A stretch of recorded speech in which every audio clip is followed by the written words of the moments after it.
Ovdje Radio Romanija, zajednički program komuna Han, Pijesak, Rogatica i Sokolac na talasnoj dužini 337 metara i mreži ultrakratkotalasnih predajnika Bosne i Hercegovine. Dragi slušalci, dobar dan.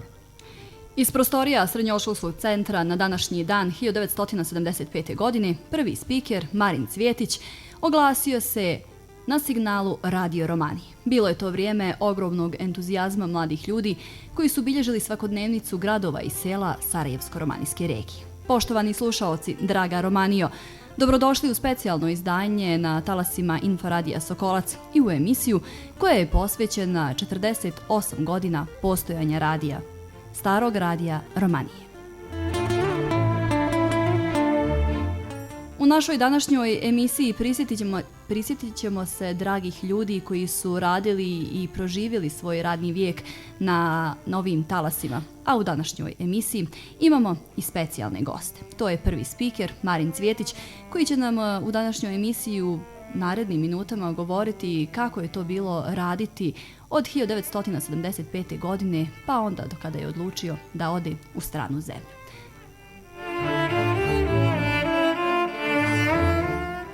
A što se tiče starih kolega koji su uvijek uz nas, ponosan na svaku od 40 godina koliko je proveo u ovom poslu i za koju smatra da je jedna od najvećih čari ovog poziva to što je stekao mnogo prijatelja, za nama u današnjoj emisiji je i Grujo Karačić. Nakon pozdravne numere vraćamo se uživo u studio i razgovaramo sa našim dragim današnjim gostima.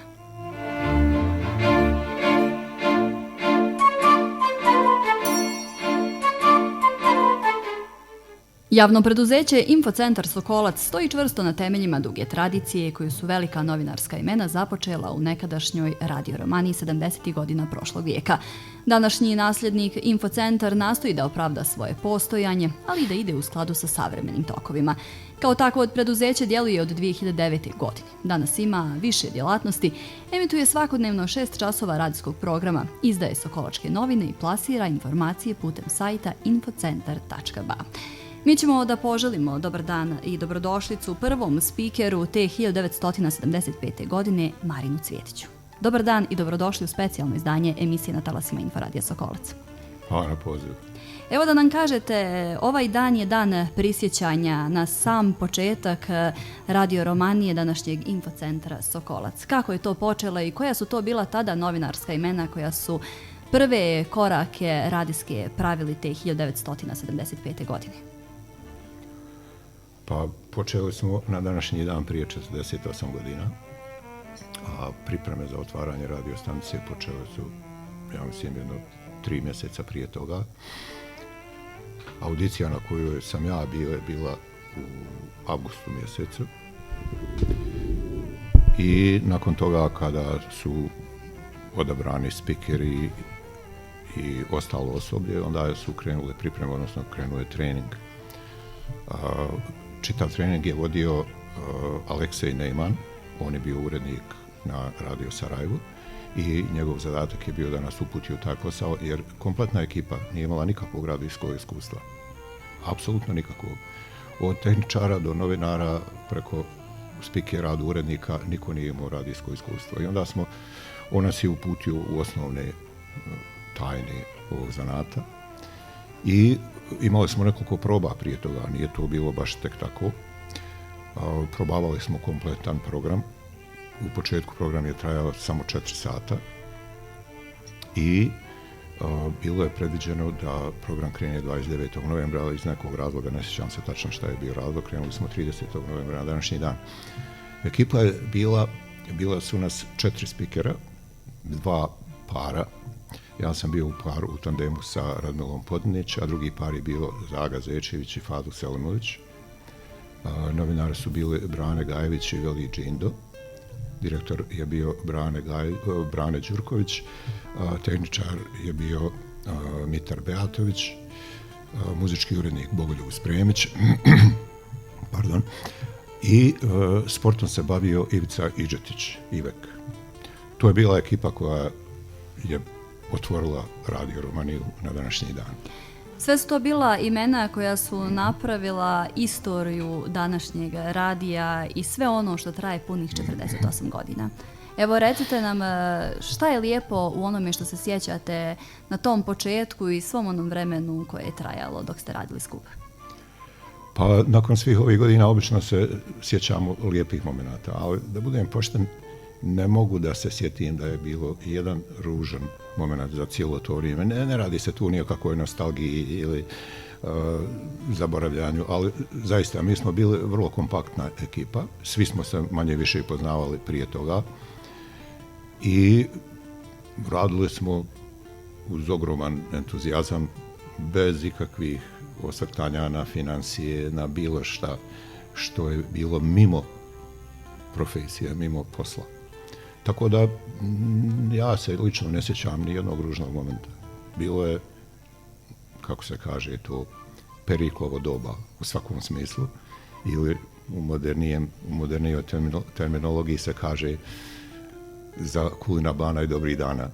I zaista je tako bilo je fantastično vrijeme i u državi i u društvu i u našoj okolini, a imali smo sreću da je ekipa bila zaista fantastična. Nije bilo nikakvih tu problema bilo koje vrste, tako da ne mogu da se sjetim jednog ružnog momenta. Sve je bilo baš besprekorno. Volio bi i poželio bi svakoj ekipi da se nađe u takvoj situaciji i da nadam se da i vi imate sličnu ekipu. U svakom razgovoru nekako volim da napravim tu paralelu te novinarske branše tada i ovoga što danas postoji u medijima. Pa novinarska branša u to doba kao prvo svi su bili profesionalci, svi su bili iz te profesije, znači, ali nisu imali radijskog iskustva. Novinari su bili, završili su fakultete naravno ili političke nauke ili žurnalistiku, znači bili su školovani i obrazovani novinari, a izvještavanje je bilo profesionalno. Niste se mogli u to doba ni u kom segmentu radijskog posla da improvizujete bilo šta. To je išlo do te mjere, mi smo imali jednu emisiju koja je bila jako popularna, koja se zvala Pozdrav i želje slušalaca, gdje smo čitali razne vrste želja, ljudi čestitaju rođenje, svadbe, odlaske u vojsku i tako to. Do te mjere mi smo, novinari su čak i te tekstove redigovali, pripremali, što je bilo, ljudi pošalju na dopisnice, čestitaju rođenje sina, ne znam, nekome u familiji. Novinari su čak i te tekstove redigovali, pripremali za emitovanje. Od toga pa do vijesti koje smo radili svaki dan, sve je bilo na maksimalno mogući profesionalni način uređeno i napravljeno. I tako smo radili cijelo vrijeme, sve dok sam ja bio tako i nadam se da su tako i nastavili, Urio će to bolje objasniti kad je on došao. Tako da u to doba jeste bilo to prije 50 godina, ali je profesionalizam bio na vrhunskom nivou, u svakom segmentu. Od tehničke strane do profesionalne strane, do novinarske strane, a na kraju krajeva i u spikerskoj branši. Recimo, moje kolege su išle, ja nisam, ali one su išli u Sarajevo kod lektora na treninge. Imali smo treninge prije toga. Ja lično nisam išao jer sam u to vrijeme, u međuvremenu sam malo iskvario način govora, ali imao sam dosta dobru dikciju, pa nisam morao da idemo, ovi ostali su išli. Znači, ta vrsta profesionalnog odnosa prema ovom zanatu je bila na maksimalno mogućem nivou. Nakon toga, tokom moje karijere, upoznao sam dosta radijskih ljudi u inostranstvu i mogu vam reći da nema nikakve razlike. U onom periodu u kojem sam ja radio ovdje, na Radio Romaniji, i onako kako se radi u svijetu, nije tu bilo nikakve razlike. Koliko vremena ste proveli na Radio Romaniji prije nego što ste otišli u svijet i ponovo se vratili u svoj rodni Sokolac? Pa na Radio Romaniji sam proveo negdje oko 2 godine od otvaranja do negdje u jesen pred kraj 77. godine. Znači, radio sam jedno vrijeme i na televiziji Sarajevo i na Radio Romaniji. Dok je to bilo moguće, onda više nije bilo tehnički to izvodljivo. Tako da sam morao da prekinem da radim na Radio Romaniji. To je otprilike prije od neke 2 godine. Gospodine Cvjetiću, imat ćemo priliku još za razgovor, imamo i vremena. A poštovani slušaoci, od 1975. godine pa sve do danas Sokolački radio broji dane svog uspješnog postojanja. Godišnjica informisanja na području opštine Sokolac bila je povod da se uradi jedna od anketa o radu Info centra Sokolac. Prilog pripremila koleginica Branka Radonjić. Posao se uči od najboljih. Nesebični savjeti starijih novinara stvorili su uspješan kolektiv koji svakodnevno informiše javnost o najvažnijim događajima, zanimljivim ljudima i dešavanjima od značaja za našu lokalnu zajednicu. Poslušajte u nastavku šta su o radu medijske kuće Info centar rekli naši sagovornici. Načelnik opštine Sokolac Milovan Bjelica. Pa evo, prvo želim da čestitam 48. rođendan našem infocentru, nekadašnjoj Radio Romaniji. Iz opravdanih sigurno razloga je preimenovana u infocentar jer su veće sile odlučile u jednom periodu da ne može da radi i funkcioniše Radio Romanija jer je ona objektivno informisala cijelo vrijeme javnost sa dešavanjima. Nekada nekome to nije odgovaralo i uključio se i međunarodni faktor tada da je 2002. godine da je oduzeta frekvencija za rad Radio Romaniji, onda je posle radilo se preko radija Srpsko Sarajevo, a konačno rješenje je bilo da se ide na frekvenciju radija Republike Srpske. Sigurno mnogo ste doprinijeli, posebno u tim kriznim periodima od 1991. godine kada je već nastala kriza na prostorima bivše Jugoslavije sa objektivnim informisanjem, građani to osjećaju kao svoji. Sigurno su podržavali cijelo vrijeme i danas podržavaju. Ja lično prvoga dana podržavam rad Radio Romanije Infocentra i još jedan put sretan vam rođendan i nadam se da će uskoro za 2 godine biti jubilej 5 decenija postojanja radija u Sokolcu. Narodni poslanik Strahinja Bašević. Prvo želim Infocentru da čestitam jedan veliki jubilej u funkcionisanju i da kažem da je informisanje u našem gradu sa lokalnim temama jedan jako bitan segment u funkcionisanju svakog sektora društva i kao protok informacija jedan veoma bitan parametar obavještavanju građana u nekim kriznim situacijama i redovnim stvarima u funkcionisanju. Čestitam jedan jubilej i želim vam puno sreće i da dalje nastavite da funkcionišete u svom formatu uz razvojne kategorije, naravno i pomoć svih onih što treba da budete još bolje i uspješni. Predsjednik Skupštine opštine Sokolac Sretko Marjanović. Pa evo, prvo želim da vam čestitam rođendan, da vam poželim puno uspjeha u daljem radu, da u budućnosti rad bude puno uspješniji i bolji nego do sad, a dosadašnji rad je odličan. Ono što ja mogu kao predsjednik Skupštine da kažem od mog imenovanja na mandat predsjednika Skupštine, da imam izuzetno dobru saradnju, da ste sve stigli i propratili ono što je vezano za samu skupštinu i evo sa 25 skupština koje smo imali i pripremili i uradili, bili ste uvijek tu prvi i blagovremeno dali sve informacije i vezano za samu skupštinu, a i sve ono što je proizilazilo kroz sam rad mene, odnosno kabineta predsjednika skupštine, bili ste uvijek tu i propratili i obavijestili, informisali kako naše građane, tako i sve ostale na prostor našeg reona građane. Odbornik u Skupštini opštine Sokolac Milan Jolović. Iskreno Infocentar najčešće slušam dok sam u autu, a novine redovno čitam i mogu vam reći, čovjek koji ima iskustvo u kontaktu sa medijima, da se radi o vrlo profesionalnoj i stručnoj ekipi koja radi u Infocentru. Kad vidimo novine koje on izrađuje, da je to na vrhunskom profesionalnom nivou i stvarno građani opštine Sokolac mogu iz tih novina, a iz dnevnih informativnih emisija da se informišu o stanju na našoj opštini, a i u stanju široj regiji, čak i iz informacija iz svijeta. Direktor javne ustanove Zavoda za forenzičku psihijatriju Sokolac, Đorđe Radić.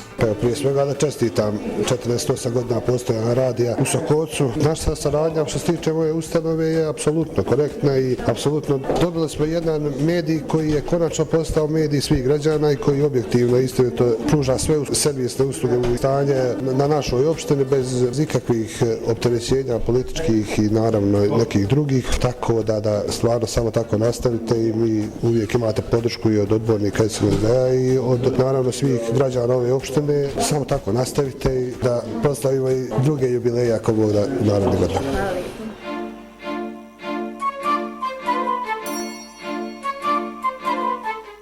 Poštovani slušaoci, vi ste na talasima Inforadija Sokolac. 12 je časova, 31 minut i u toku je specijalno izdanje emisije koje smo posvetili 48. godišnjici našeg radija. Ne samo ovaj dan. Tokom cijele godine trebamo da se sjetimo i da budemo i sa našim bivšim kolegama. Nema domaćinstva na 3 opštine koje u to vrijeme nije pokrivala Radio Romanija, od Sokoca, Rogatice i Han Pijeska. A nema ni novinara da nisu posjetili i razgovarali sa raznim ljudima i domaćinima ove 3 opštine. Mi u današnjoj emisiji imamo svakako veliku čast da razgovaramo sa našim bivšim kolegom, čovjekom koji je prve novinarske korake upravo prenio na ove mlađe kolege.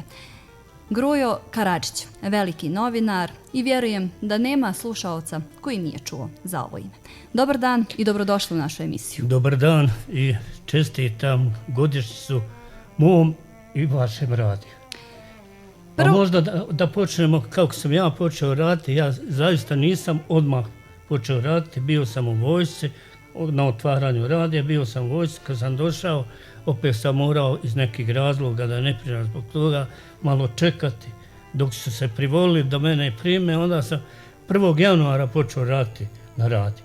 Tamo sam zastekao svoje kolege Branimira Đurkovića, Velimira Eleza, onda spikere Radmilu Podinsvalda, Selimovića, tehničara Mitra Beatovića i baš na Novu godinu smo proslavili moj početak rada i Novu godinu. Tako je počelo, pa onda kasnije to su bili već iskusni, mogu reći iskusni novinari koji su radili već 2-3 godine i napravili smo jedan program, imali smo svakog ponedjeljka programski savjet, pravili smo program šta iduće nedelje, u toku nedelje raditi i ko će šta raditi. I tako nekako, šta ja znam, mene je dopalo, na moju radost dopalo uglavnom da radim po terenu. Da obilazim ljude, eto oni su rekli, najviše ti znaš to okolo i ljude čim se bave, tako da možda malo je kuća na ove 3 opštine koje nisam vrata otvorio i koji mi nisu dobrodošlicu napravili. Emisija je, pa sad ne mogu ja reći koliko je tačna emisija snimljena, ali za mojih 39 godina rada mnogo je toga snimljeno, urađeno, nažalost nije sve sačuvano, ali se sjećam gotovo svih detalja gdje sam boravio, gdje sam otišao kod domaćina, čak anegdota fini ovako i svega, prijema kod domaćina, svi su bili zahvalni. Ja znam, evo, malo da budem subjektivan, dođe meni čovjek, kaže, što ono nije počela emisija u 9 kad je počela. Što? Kaže, ja namirio stoku i ošao u kuću da slušam kad ono nema. Tako su to ljudi tad slušali. Prođeš Sokolac, prođeš kroz Rogaticu, imali smo tad, kad sam ja došao, imali smo jednog pića, novog, finog, i kad prođeš kroz Sokolac, svake kuće čuješ radio, čuje se.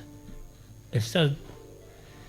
Koja je bila površina koju je tada Radio Romanija pokrivala? Radio Romanija bila registrovana za 3 opštine. Rekao je Marin, opštine komuna, tada su rekli komuna, ali opština Rogaca, Sokolac i Han Pijesak.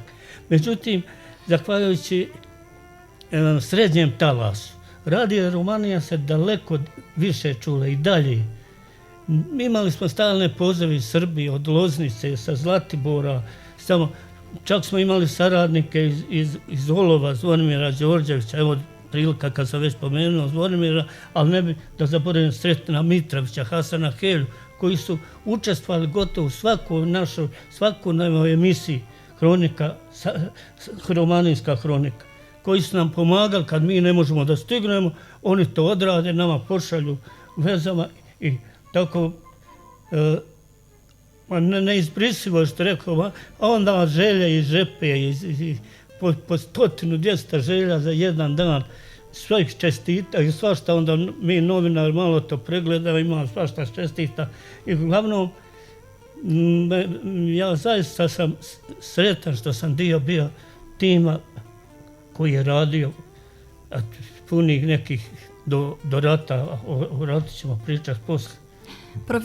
Profesionalizam je nešto što zaista nema cijenu. A kada pričamo o Gruji Karadžiću, vezane su brojne anegdote za vas i naravno čovjeka iz naroda svi voli. Evo da se prisjetimo nekih koji su vama drage. Pa, Marin je kolega rekao dobro. Ja se sam sjećam onih lijepih stvari. Uglavnom, one su vezane za teren. Odemo mi da snimamo sa jednim prijatelj, ja sam i tehnika, i snimatelj, i novinar, i voditelj, i sve. I sam ide sa mnom čovjek za svaki slučaj. I uštavanj, to je Bogu iza nogu na obali Drini. Neka mjesna zajednica uz pomoć aktivista mjesne zajednice Borik. Prošli smo mi nekim šumama, ne znam, nema puta, nema sve. Dođemo u školu, skupio se narod, nema svjetla, nema ništa. Ja uzmemo na svoj uher, bila je temperatura minus 20, tako. Kad on gotovo nikako ne radi, ne može, ne može. Jao, šta će sad, skupio se narod, a ja ne može. Stoji iznad mene jedan čovjek i gleda, kaže, na koliko to radi ampera? Preko 6. Ode čovjek izvadi iz traktora akumulator, priključi meni, ono da radi, upali svjetlo u školu i do ujutro je sjela traja. To je jedan. A drugi slučaj, zakazali, to je 81. bilo, zakazali po sjelo u Požeplju.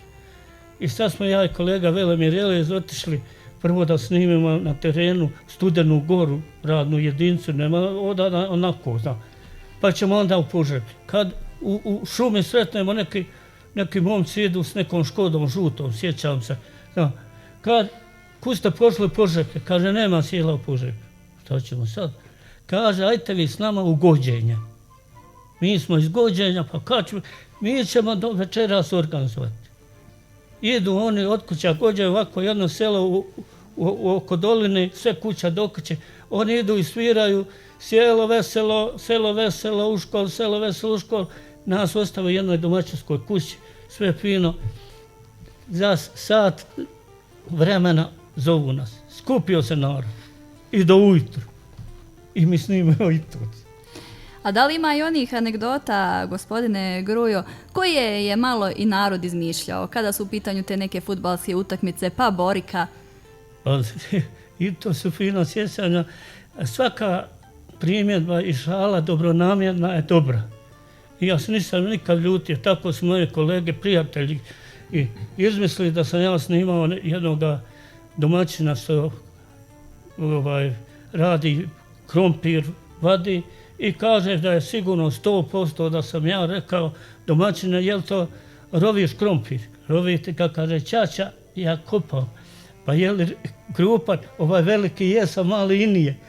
A je li rodio, kaže, ja sam posio, ima nešto, ja nisam sio, nema ništa.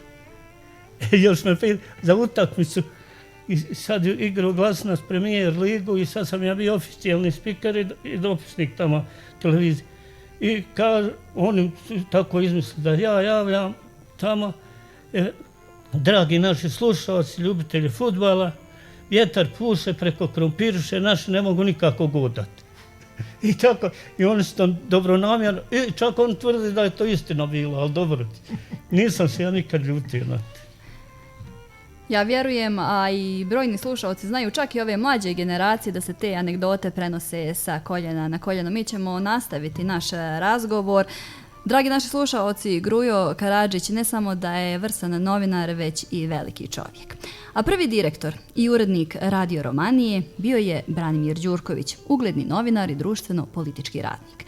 Osnovnu i srednju školu završio u Sokolcu, a fakultet političkih nauka u Sarajevu. Nakon studija vratio se u svoj Sokolac, gdje je uz podršku rukovodstva opštine učestvovao u formiranju radio stanice Romanija. Prošle godine, 8. decembra, u 72. godini života, ostali smo bez velikog novinara i velikog prijatelja. Te godine, 2022. godine, imali smo priliku da razgovaramo povodom godišnjice radija sa gospodinom Branimirom Đurkovićem, a ovo je prilika da se prisjetimo tog razgovora. Sve je počelo još 73. godine, kada je na ovim prostorima održana jedna velika vojna vježba pod nazvom Jesen 73 i na kojoj je radila jedna mobilna radiostanica koju je za tu priliku i te potrebe opremio i ovdje vodio tadašnji Radio Sarajevo. Pokazalo se to interesantno, dobro, korisno i tadašnji predsjednik izvršnog vijeća Bosne i Hercegovine Milan Korenovica, naš zemljak, je onako, možda je više ozbiljno, ali ipak u šali rekao, a dobro bi bilo da ova stanica ostane ovdje u ovome narodu kad smo već se ovako naslušali i kad se pokazalo sve dobro. I tako je ta inicijativa malo sačekala i onda su donijeli odluke opštine Han, Pjesak, Rogatica i Sokolac da se osnuje jedna zajednička radiostanica za te tri opštine. I tako se i zvala. Kad je osnovana, Radio Romanija se zvala, zajednički program komuna Han, Pjesak, Rogatica i Sokolac. I to je bio dio najavne špice koja se godinama emitovala na početku programa, sve dotle dok Radio Romanija nije zatvorena.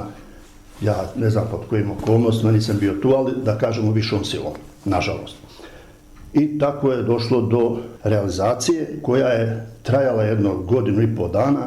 Ja sam počeo da radim 1. aprila 1975. godine u opštini Sokolac i pravo da vam kažem, bio sam bez ikakvog iskustva i radnog, pogotovo novinarskog, sam imao nešto jer sam radio u našim danima, studentskim novinama i kao fotoreporter i kao saradnik. Ja sam preuzeo te poslove 1. aprila 1975. godine i do 29. novembra iste godine smo sve završili i došlo je do svečanog otvaranja. Taj čin svečanog otvaranja je zaista bio za to vrijeme veličanstven. Radio je otvorio Milan Korenovica, tada još predsjednik izvršnog vijeća Bosne i Hercegovine. Učestvovali su i ti predsjednici opština i socijalističkih saveza, tadašnjih Rogace, Han, Pjeska i Sokolca. I mi, radnici koji smo tada počeli da radimo. Pored mene, tehničar je bio Mitar Beatović, novinari su bili Branko Gajević, pokojni nažalost, i Veli Džindo, a spikeri su bili Zagorka Zečević, Fadil Selmović, Marin Cvjetić, Radmila Podnić. Znači, muzički je saradnik bio Bogoljub Spremić. Znači, to je tih 9 radnika, od kojih 4 u radnom odnosu i 5 saradnika koji su počeli da pripremaju i emituju program od 30. novembra pa dalje. Ona je pokrivala sve 3 opštine na srednjem talasu. Vi niste ni zapamtili radio na srednjem talasu, mislim da je to bilo 337 metara i pokrivala je Han, Pjesak, Rogaticu i Sokolac. Mislim, dovoljno je reći da se čuo taj srednji talas koji inače ima više smetnji nego ovaj UKT na kom se sad emituje, zbog same prirode talasa, ali se recimo mogu čuti i u Žepu, što je bilo naš jedan od ciljeva, da se čujemo na svakom dijelu tih opština. Dakle, kad se krenulo sa programom i kad se kolektiv koliko toliko osposobio da priprema i emituje taj program, koji je išao od 15 do 18, 4 dana u sedmici. A kasnije se mijenjalo i tehničara, mijenjalo se i novinara, da bi 82. godine ovdje su počeli da rade prvi žurnalisti, Dobrila Stanić i Suzana Obradović. To su bili prvi diplomirani žurnalisti, mi smo svi bili ostali politolozi, sociolozi, zavisno šta, ali obavezno sa završenim fakultetom, to je bio uslov i nije se taj uslov nikad ne poremetio. Kasnije se radio razvio, došlo se do svih 7 dana rada u toku sedmice. Mogu da kažem da svi mi koji smo tad počeli, a danas smo živi, još možemo biti sretni ljudi. Ja žalim zaista što sa pokojnim Brankom Gajevićem nisam duže radio, radili smo tih 7-8 godina, a bili smo kolege i na fakultetu i cimeri u domu i zaista bliski, jedan izuzetan lik čovjeka i novinara koga sam cijenio, volio ga kao druga i takvih ja mislim da više nema među nama. Ali ne znači to da i ovi drugi ljudi nisu ostavljali svoje pečate. Pogotovo mislim da je tu Velimir Elez bio jedan od ključnih ljudi u čitavom ovom periodu. Ali, ako bi baš nešto morao da izdvojim, onda bi to bio dan uoči otvaranja, trenutak kada smo dobili struju na predajnik na Pogovcu. Bilo je mnogo problema da se ta struja dovede. Bilo je mnogo problema da se gore postave stup, da se postave uzemljenja. Sve to rađeno nekim mobama, a najviše smo ja i Mitar Beatović i Branko Gajević oko toga, čak smo i fizički uzmali ponekad krampe pa kopali pa smo mi razvukli čitavu liniju sa Pohovca do Trafoa ovdje iza Doma zdravlja da bi se priključila struja. I kad smo sve to uradili, onda su postavili iz distribucije neke uslove koji ja ne razumijem toliko u to vrijeme, a to je plaćanje koje je bilo, sjećam se dobro, tada 18 miliona dinara, ta linija. I nisu htjeli da priključe, nisu, i kad je trebalo da se otvara, uveče je negdje oko 6 sati, znači 29.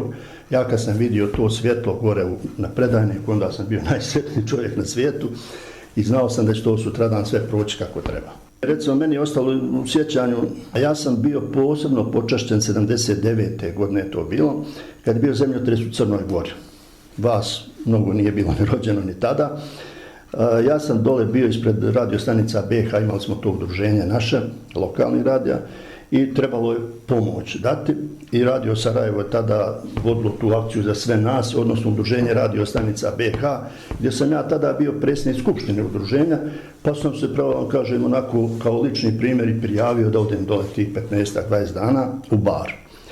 I u jednom momentu su dolazili posjet u Crnoj Gori, predsjednici izvršnih vijeća, oni su se svi mijenjali, jer tad još Tito bio živ i on se zatekao u Igalu u vrijeme zemljotresa. I tada sam ja bio zadužen ispred tog pula da intervjušem te predsjednike izvršnih vijeća. I bio sam, kažem vam, izuzetno počašćen kad je recimo Momčilo Cemović, tada predsjednik izvršnog vijeća Crne Gore, kao domaćin, rekao da bi on najviše volio da u ime svih njih predsjednika vijeća izjavu za tadašnje jugoslovenske radiostanice da Milanko Renarca. To je za nas bilo, za mene lično, velika radost i tako, međutim Milanko, onakav kakav je bio, rekao, pa ne mogu ja u ime dati Slovenije i Hrvatske, ali zamislite, iz Srbije je došao Ivan Stambolić pokojni, iz Slovenije Anton Bratuša, profesor, doktor i tako dalje. Ti ljudi koji su imali zaista velike karijere do tada i oni su svi bili za to da to priča Milanko Renarca. Naravno, on nije htio tako i oni su to prihvatili, svako je dao izjavu za sebe, što je opet i nama kao novinarima bilo dosta materijala, pa smo mi nekoliko dana puštali te izjave njihove. I bilo je tu još dosta finih trenutaka, pa ako bih htio da se sjetim nečega ružnog, u tom periodu zaista ne mogu. Svi smo bili mladi, željni posla, radosti, doživljavali smo to, družili se, izlazili. Bila su druga vremena i živjelo se jednostavno malo lagodnije nego što se danas živi, ali je tu uvijek bila ona novinarska nervoza, hoće li ste stići, hoće li biti na vrijeme, hoće li neko reagovati i tako dalje, a to je tom poslu sastavni dio. Ponosan sam na to jer sam htio da što više mladih ljudi radi, ali evo vi ste kadrovi koji su završili žurnalistiku. I meni je to bio izvanredan motiv da se ti kadrovi primaju, pogotovo što su to sve kadrovi sa opštine Sokolac, koji će neminovno sutra morati to da rade i da nose taj posao. A trebalo je da ide u penziju. Pored mene, Velemir Elez, Grujo Karadžić i Dobrila Bazović, koja je mogla još da radi 5 godina, ali iz njenih ličnih razloga, ona je otišla sa 35 godina radnog staža. Znači, da nije bilo tih prijema, danas ne bi bilo kolektiv ovako kakav je sad. I želim da vam čestitam ovaj dan, veliki dan, sigurni budite. Želim da svi budete uspješni u svom poslu, da imate i ličnu i porodičnu sreću i zdravlje i da slavite za svaku godinu bar jednim pomenom ovako sa kolegama koji su otišli i sa kolegama koji će doći, a vi ste, Bogam vidim, već to dobro iskusan kolektiv koji bez ikakvih mojih zamjerki može to da radi. Poštovani slušaoci, vi ste na talasima Inforadija Sokolac, 12 časova i 54 minuta, a mi nastavljamo specijalno izdanje emisije. A nastavljamo i razgovor sa našim kolegom Grujom Karadžićem. Gospodine Grujo, ovako, i životni vijek nosi onu drugu stranu, onaj neki težak period. Nadam se da je bilo više lijepih trenutaka, ali nažalost i ratni period je donio i one lošije. Kako ste tada radili i koliko ste imali problema i da li je sve teklo onako kako ste vi mislili da će teći? Pa ovako ja imam potrebu da malo kažem o tome da su radili školovani ljudi, prepoznatljivi ljudi. Pa je onda politika je malo privlačila i normalno zna se zbog čega, pa su iz radija otišli Branimir Đurković, Branko Gajević, nažalost, eto, nisu među nama, ali smo dobili pojačanje Suzana Obradović, Dobrijela Abazović i tako smo nastavili sve do rata. Svi smo se bojali rata, svi smo ga osjećali u vazduhu.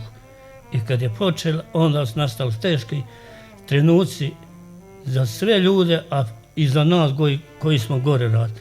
U početku smo odali po terenu najviše Velimir Elez i ja i Dobrila, snimali po ratištu ratnike i hrabili koliko smo mogli narod, a onda nestane i struje i ne možemo ni to dovoljno. Ali smo odmah našli rješenja, nabavili 2 kako se zovu? Akumulatora. Nisu akumulatori, već je generator. Kako? Agregati. Agregata, da. Agregata, jedan gore na Puhovcu, jedan gore u radiju. I onda upalimo, kad doćemo program, upalimo dole u stanci, upali gore dežurava tehničar i radimo ih. Tako smo nastavili sve. Radili dok nisu ovi stranci bombardovali, srušili nam srednji talasni predajnik na Šabevskom gradu i dok nisu 2003. godine donijeli odluku, nema rada nama i još 11 radiostanica iz Republike Srpske. Samo da vas pitam, da li je tako jaka želja u to vrijeme bila za izvještavanjem da ste bili spremni da rizikujete svoj život? Pa mnogo se puta, ja iskreno da kažem, 30 godine poveo na prvoj liniji, ali sam više opasnosti imao dok sam odao po ratištu. Nikad ne znaš gdje ćeš otići, a želio sam uvijek da dođem do prve linije, da ne bude ona suva priča, snimio u komandi, pa lako je njemu. Već da odem do ratnika u Rovu, na Grbavici, u Goraždu, u Rogatici, u Han Pjesku, na Olovu. I uvijek sam to. I poslije dobijem poziv u vojsku, ali i tad sam nastavio reportaže raditi. Dok nisu 2003. rekli ne može više, ko hoće da ode u Radio Istočno Sarajevo, onda smo nažalost morali imati testiranje od početnika tamo, pa smo jedni su prihvatili, jedni nisu htjeli da prihvatili, ja sam prihvatio, nisam mogao drugo. I tamo proveo 5 godina, a opština je nas jela koji smo ovdje bili.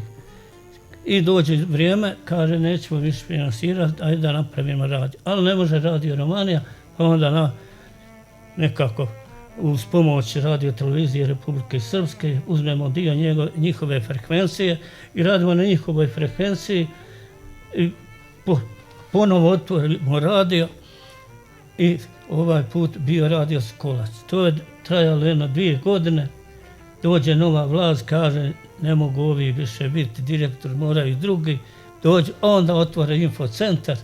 Evo infocentar i danas traje. Ovaj infocentar ostane i danas traje, Bogu hvala, nadam se da će još dugo trajati. Moja želja da nekad to bude Radio Romanija ponovo, ali da li će to biti, da Bog da. A naša je želja da vi budete sa nama i da mi proslavimo i 50 godina postojanja i naš jubilej, ako Bog da, za 2 godine. A dragi naši slušalci, sada ćemo napraviti malu pauzu da poslušamo i drugi dio ankete o radu Infocentra Sokolac. Infocentar ima nekoliko djelatnosti, emituje svakodnevno 6 časova radijskog programa, izdaje Sokolačke novine i plasira informacije putem sajta infocentar.ba. Da poslušamo šta su još naši sagovornici rekli o informisanju na području opštine Sokolac. Predsjednik nadzornog odbora Infocentra Sokolac, Đorđe Rajić. Infocentar, koji mi svi često volimo nazvati i Radio Romanija, jer on zaista jeste nasljednik nekadašnjeg Radio Romanija, koji je sa radom počeo davne 75. godine, što je evo za 2 godine zapravo punih 50 godina rada. To je jedan ozbiljan jubilej koji pokazuje zapravo koliko se ozbiljno u tom mediju radi. Dakle, opstati pola vijeka nije ni malo lako, ni jednostavno, pogotovo danas, u 21. vijeku, koji je vrijeme informacija, vrijeme medija. Pored one originalne osnovne djelatnosti emitovanja radio programa, Infocentar je i proširio svoje djelatnosti, pa tako izdaju Sokolačke novine, za koje treba napomenuti da su to jedine štampane novine na teritoriji grada Istočno Sarajevo, dakle također jedan jako značajan podatak. I sa druge strane, Infocentar je također pokrenuo i svoj web portal koji je izuzetno posjećen jer je jako sadržajan, kako vijestima na lokalnom nivou, tako i vijestima iz Republike, iz države, iz regiona.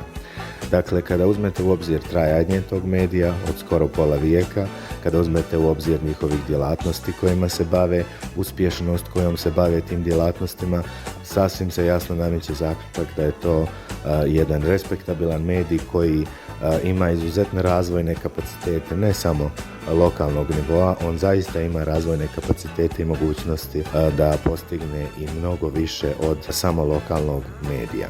I u tom smislu ja se nadam da će Infocentar sa svojim radnicima i sa svojom upravom zaista postići još mnogo više, jer to zaista zaslužuju i kvalitetom, načinom na koji rade i zaista jednim teretom ozbiljnog iskustva koje oni imaju iza sebe. I na kraju koristim priliku svakako da im čestitam ovu godišnjicu. Direktor Doma zdravlja dr. Ljubomir Čeranić-Sokolac, Adriana Stanar. Evo, kada je u pitanju Infocentar ko građani opštine Sokolac, mogu reći da imamo sve informacije dostupne u kratkom vremenskom periodu vezano za sva dešavanja u našem gradu i u zemlji Republici Srpskoj, tako da zadovoljni smo. Ne znam sa sigurnošću reći od kog momenta imamo ove naše lokalne novine, ali mogu također da kažem da nam mnogo znači, pogotovo što se sva dešavanja koja su značajna za našu opštinu, da kažemo, vjekovječe i ostave i pisani trag. Kao osoba koja evo već 12 godina usko sarađuje sa Infocentrom Sokolac, mogu reći da sam prezadovoljna, obzirom da sve informacije koje su bitne za naše građane, koje dolaze iz zdravstvene ustanove u kojoj ja radim, su blagovremeno bile dostupne. Mogu se jednostavno samo zahvaliti i reći da sam prezadovoljna i nadam se adekvatnoj i dobroj saradnji u budućnosti. Vršilac dužnosti direktora Ustanove za predškolsko vaspitanje i obrazovanje, Mirjana Subašić. Ja ću u ime Ustanove predškolsko vaspitanje i obrazovanje, u ime svih naših mališana, da vam čestitam 48. rođendan, da ih još dugo proslavite. Ono što želim da kažem kada je u pitanju saradnja s Infocentrom, da imamo jako korektnu saradnju, da ste veliki profesionalci u svom poslu i da ste tu uvijek za svaki poziv da se odazovete kad god smo vas pozvali da ispratite svaku našu manifestaciju i zaista se nadam da ćemo i u buduće nastaviti saradnju ovim tempom koji smo imali i još jednom se zahvaljujem za sve ove godine što nas pratite i što ste zajedno sa nama. Direktor Narodne biblioteke Sokolac, Božica Janković. Pa kada pomislimo na Infocentar, prva misao nas veže za Radio Romaniju. Mi koji smo rođeni 80. godina, u vrijeme kada je bilo mnogo manje radio i TV kanala, Radio Romanija je bila osnovni izvor informisanja. Također mi smo kao školarci učestvovali u stvaranju tih školskih programa. Danas je Info Radio jedna ozbiljna medijska ustanova koja raspolaže obiljem informacija i bogatstvom kulturnih i obrazovnih programa. Također muzički sadržaj je adekvatan i po ukusu svih naših građana. Koristim priliku da čestitam 48. rođendan Info Radio i nadamo se da će ostati tako dosledni i pouzdani u informisanju.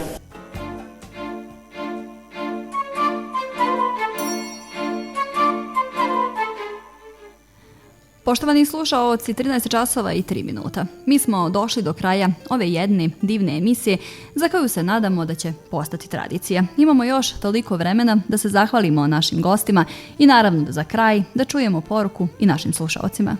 Evo, ja bih iskoristio ovu priliku i zaista bila bi nepravda da ne pomenem kolege sa kojima sam dugo proveo u radiju, prije svega Branimira Đurkovića, Branka Gajevića, Suzanu Obradović i jednu našu administrativnu radnicu Vilko Ječimović. Bili su sve divni ljudi, divni saradnici sa kojima sam probao mnogo finog vremena. Nekim je pokoj duši, a vama želim mnogo uspjeha u daljem radu, pa da svi ovako opet dočekamo 50, a vi više godina. Hvala vam najljepša na ustupljenom prostoru. Hvala mom Marinu koji je pomogao da oživimo malo istoriju našeg radija. Hvala vama, hvala što ste odvojili vrijeme i što uvijek nađete vremena za vaše nove kolege. Gospodine Cvjetiću, da li vi imate nešto da kažete za kraj? Pa, na kraju, kao prvo, da vam čestitam rođendan i želim vam uspješan rad u narednom periodu i naravno sve najbolje i za narednih 50 godina. I naravno, hvala vam na pozivu. Šta drugo da vam kažemo, osim da sadašnji radnici Infocentra Sokolac teže da nastave da grade i kvalitet i kredibilitet onoga što su stvarale naše kolege. Poštovani slušaoci, vama hvala za ukazano povjerenje. Hvala za ovih sat vremena koje smo proveli sa divnim ljudima. Hvala i vama što ste stalno, svakodnevno naši dragi slušaoci. Današnju emisiju vodila i uredila Vedrana Renovica, a mi vam želimo prijatan ostatak dana i želimo sretan rođendan Info Centru Sokolac.